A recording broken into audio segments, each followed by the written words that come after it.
Last week, I warned you about some experienced players, some established stars that have started to struggle as of late. This week, let's go young.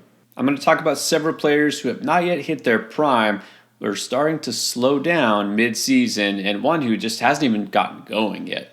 Let's begin with the rookie, a guy who's looking like a sensation the first month of the season. Early favorite for Rookie of the Year, but Jared Jones has now fallen big time in the race, not just behind his teammate Paul Skeens, but just in general. Is he starting to slip? Is he starting to hit a rookie wall, or hitters starting to figure him out? What's going on? And I ask that not just because his last start wasn't that good, but this is now a stretch of games where, whether you realize it or not, he's starting to be a lot less effective. Now, I know that some of you will say, well, look, this is just one bad start. In the last couple of starts in June, he was good. In fact, he just held the Dodgers to 6 scoreless not that long ago. But if you look at an extended period, well, over his last 6 starts, in 4 of them, he's allowed at least 3 earned runs. So really, on that portfolio, as far as his last several weeks, that Dodgers game might be the outlier here. If we look at his rolling window over the last 100 plate appearances for xwOBA, it's the worst among all starting pitchers. It's up 138. Now, part of that is because he was so good early in the season, but also he's taken definitely a step back as of late. Now, here's the question will he right the ship? Is he going to be mostly good going forward? Is it going to be probably somewhere in between what we've seen the last couple of weeks and the beginning of the season? I have to say I am pretty worried here. I'm setting the panic meter to about an 8, and here's why. Not just that he hasn't been as effective. I mean, look, good pitcher, very quality arm here, but we had to figure out that he wasn't going to be that amazing as he was in April all season long. But besides that, look, he plays for the Pirates, and I'm not just talking lack of wins here. We also have to consider possible manipulation of his service time. That's right. He's a guy who's a very talented rookie who is not on a very good team. There's a good chance that we see him, as opposed to some guys who get called up in September, maybe he gets sent down. Or if not that, maybe just on an innings restriction, a pitch count, whatever you want to call it. I don't know if this is somebody I want to trust going down the stretch in fantasy playoffs towards the end of the season. I called him a sell high a couple of weeks ago. I think there's still time because, again, he's been mostly good lately. Not that bad, but we're definitely seeing a different picture than we saw at the very start of the season. And it's not just some earned runs that have been given up. It's also the fact that K rate is going down quite a bit. I mean, he was striking out tons of batters, which is why he was so appealing early in the season. That definitely catches people's eyes. But look at his K rate. It's gone down. I mean, from game to game, you see some, obviously, peaks and valleys. But here's a simple way to look at it. Each month, it's definitely taken a drop. Now, I'm not suggesting you drop him, but I would still sell if there's a chance. Now, let's look at a young pitcher in Tampa Bay. Look, Ryan Pepiot is definitely older, at 26. This guy has never pitched a full season in the majors. Right now, his 63 innings he's pitched so far are the most so far in a major league season. So this is going to be his first chance to really show and prove that he should remain in the Tampa Bay rotation. And he was really good early on, but things have changed. His ERA is now up to 4.57 because in his last 3 starts, he's allowed 3, then 4, then 5 runs, respectively. And a lot of that's because he's allowed 1, 2, and then 3 home runs in a game. So now he's allowed 11 homers on the season. This is becoming an issue. Now, this is worrisome because he is mostly a fly ball pitcher. Although Tampa is a nice place to pitch, it's not always going to keep the ball in the park if you're serving up meatballs. So Pepiot has been off lately. Again, what has changed the last couple of starts? I think it might mostly have to do with the schedule. Because of that first game, 3 earned runs over 6 innings. Actually, it's still a quality start, not too bad. But the last 2 homers, 3 home runs, I will say to some extent, I'm not going to worry as much because those last 2 games came against the Braves and the Orioles. Now, if he serves up more home runs over the next 2 starts, I will definitely be concerned because he gets the Pirates and the Mariners. But I don't think that'll happen. I'm going to chalk it up to just, maybe a rough patch, some tough matchups here. Pepiot is still a quality pitcher. This will happen from time to time, but I do think this might even open a buy low window here. There is some risk, of course, but I'm going to only put the panic meter at a 5 for Pepiot. He's still been mostly good. He's still going at least 6 innings, most starts, and that is pretty solid. But there's another Tampa Bay Ray that I'm going to say full-fledged panicked about, and that's Josh Lowe, outfielder. Last year, Lowe was basically a revelation, wound up with 20 home runs, 32 steals, and hit .292. You're looking at a player who could be a 5-category contributor, a rock for your fantasy team. And no, I guess he's kind of been like a rock because he's helped drop you near the bottom of the standings offensively. Now, he did start the season on the IL, missed the first month of action, but when he did come back, it wasn't good. Missed another short amount of time on the IL, and he came back and he's been somehow worse.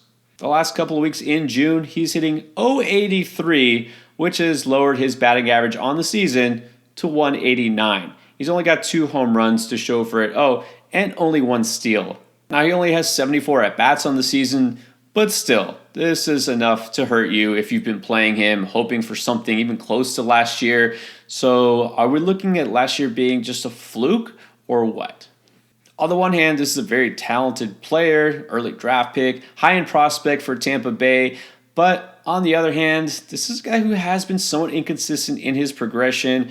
I mean, he obviously was ready for the bigs last year. He wasn't the year before, if you remember. This is why he was so great as a waiver wire pickup last year, because he wasn't drafted, because he was pretty bad as a rookie. I think the bigger issue here is that with these multiple injuries, he hasn't quite gotten right, and this is someone who's going to need some more time, I think. Again, I hate to drop a player like this, but at the same time, how much are you going to wait until he keeps dragging your batting average down? I'm going to say right here my panic level with Lowe is at a 9 because I don't see this turning around really soon. I don't often talk about players who are currently injured, but Michael Harris just hit the IL. Obviously, we've talked about him before and many of the Braves hitters.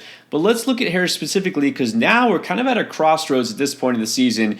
He's on the injured list officially, but this is a grade 2 hamstring strain, which means he's going to be out more than the minimum amount of time. We're talking a couple of weeks, and then who knows, setbacks, maybe just slow recovery. Guy who's a speedy outfielder, great defender, has not been a great hitter, but should be a great hitter. But look, when are we getting him back? But even bigger question, of course, is what is he going to give us when he comes back? Because this year he's been really disappointing. So far, got a slash line of 250, 295, 358. Only got you 5 home runs and 20 RBIs. He has stolen some bases, got 8 steals, but aside from that, you're largely left wanting for more. And as I had said a few weeks ago, this is a player who could definitely have a stronger second half. He kind of did this last year, turned it on a little bit. But look, just in June so far, before his injury, he was only hitting 222. Doesn't seem like anything's better. In fact, it kind of seems like it's getting worse. It's easy just to look at those counting stats and say 5 home runs, not too good, 20 RBIs, nothing great. Runs, okay, but should be better in that Braves lineup. The steals, I mean, yeah, he's getting you a few, but come on, what is Harris going to do? Should he be doing better? Should we expect some positive regression when he comes back? Is this a guy worth stashing? Well, somebody did ask me the other day, what's the best way to assess the way a batter performs? I say it's xWOBA. If you look at xWOBA for Michael Harris, he's not keeping very good company so far this season. In fact, right now, you can see he's made the top 50, but wait, this is actually the bottom 50 because it's sorted in ascending order. So these are some of the least effective batters on the season. And you look at Harris there on par with some guys that aren't too impressive this year. Mitch Garver, Leody Taveras, Nick Castellanos, not good. And when you look at the actual WOBA, which is weighted on base average, again, it's actually worse. He's among some names that you'd think would be good company, but if you know how these players have done in fantasy this year, you're not too impressed to see him with the likes of Paul Goldschmidt, Mitch Haniger, Randy Arozarena. Not good at all. The bottom line is he's on the IL. I guess just be glad you can stash him on the IL and not have to worry about this. But I am definitely worried about Harris being a fantasy asset throughout the second half. yes, he will have value, so I don't drop him because he is getting you steals and he should give you at least some power. But man, I don't know that we're going to see anything close to what we ever really expected or hoped for from Michael Harris in fantasy. At least it's not happening this year. And I think the same goes for Nico Hoerner for the Cubs. I know I've mentioned him before. Now, with Hoerner, he did miss some time, and then he came back. Missed a couple of games recently again, came back. Stole 2 bases his first game back, so it seemed like maybe this was it. Maybe he was back on his way to fantasy relevance at the very least. And then he hits 3 straight offers. That means he's dropped his batting average to 243. It's easy to forget this is a player that was ranked in the top 50 in preseason in terms of draft value because he stole a ton of bases last year. It's what you expect. He's going to hit in the 280s, be one of the league leaders in steals, score a lot of runs. You don't expect power, and you shouldn't. And, you look at his StatCast numbers, terrible, hard hit, barrel, all that. That's fine if he's not getting you home runs. You shouldn't have expected that. But we expect him to be hitting much better than he is. He's 40 points below where he should be, and the steals aren't really that helpful either. Given the fact he's not going to make it up for you in terms of power and the average will be marginally better, but not significantly, I'm worried here. I'll set the panic meter at an 8 because I think this is just going to continue to be a disappointing return on investment. I will say if you're desperate for steals, you could look at this as a buy low opportunity, and maybe at least you can squeeze double-digit steals the rest of the season from him. Hopefully it doesn't hurt you in the other categories, but again, I'm talking bargain basement buy low. And I know we're just going to talk young players today, but let's squeeze in a veteran because we've got a lot of questions about Nick Castellanos. What do you do with him at this point? It's just no sign of turning things around.